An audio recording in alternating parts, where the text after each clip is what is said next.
হঠাৎ করে বাংলাদেশের মধ্যে কি হয়ে গেল? আয়নাগর নামে একটা জিনিস বের হয়ে গেল। জানেন আপনি কখনো?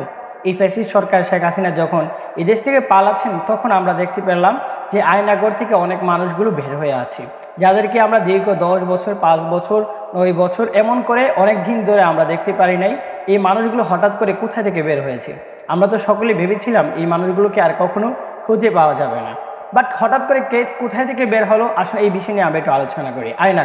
আয়নাগর হচ্ছে একটা ভয়াবহ জায়গার স্থান, যেখানে আপনার কেউ কোনো আপন নাই, সব হচ্ছে আপনার পর। আয়নাগরের মধ্যে আপনি কোনো মতে একজন মানুষ থাকতে পারবেন, এই অবস্থায় রাখা হয়। আপনাদেরকে মাঝে মাঝে লাইট ধরানো হয়, আর এই লাইটের কারণে আপনি কখনো ঘুমাতে পারেন না, এবং বিকট আওয়াজ দেওয়া হয়। এই আওয়াজের কারণে আপনি কখনো ঘুমাতে পারবেন না। আপনাদেরকে ধারাতে দেবে না, আপনাদেরকে শুতে দেবে না, এমন একটা অবস্থার ভিতরে রাখবে। অনেক প্রিয় ভাইদের কাছ থেকে আমরা শুনতে পেরেছি এই আয়নাগরের মধ্যে আজ যে জিনিসটা আমরা দেখতে পারলাম যে ভাইরাল হয়েছে, যেটা আমরা দেখতে পারি অনেক মানুষের হাড্ডি দেখা যায় বা অনেক হাড্ডিগুলো দেখা যায়, এটা মূলত আমাদের আয়নাগরের অন্তর্ভুক্ত নয়।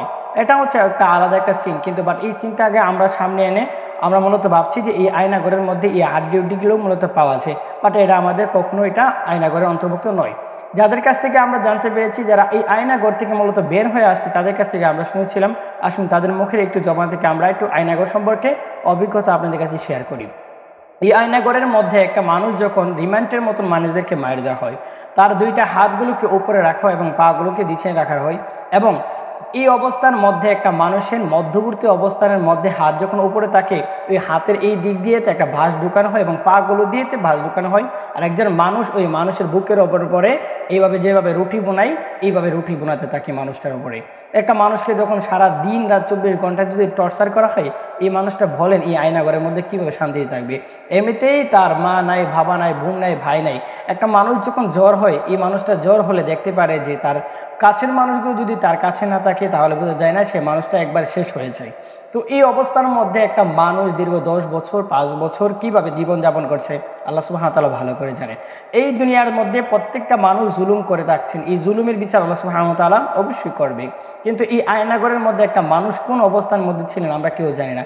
আমি মনে করি যে মাননীয় প্রধানমন্ত্রী যে শেখ হাসিনা ফ্যাসিস্ট সরকার, উনি যে দেশ থেকে পলাতন করেছে, ওনাকে বলা হয় যে আমার দেশের মধ্যে কোনো কিছু করবো না, আপনাকে আপনার শাস্তি সব কিছু মোকাব, যদি ওনাকে এই আয়নাগরের ভিতরে অনলি 5টা বছর যদি ওনাকে এখানে রাখা হতো, আর যে টর্চারটা করা হচ্ছে এই টর্চারটা পুরোটা মাপ দেওয়া হতো, উনি শুধু ওটাকে ওই অবস্থার মধ্যে রাখা হতো, তাহলে আমি মনে করি ওনার শাস্তিটা অনেকটা মোটামুটি উনি বুঝতে পারতো যে মানুষের সাথে কোন ধরনের জুলুম করেছে।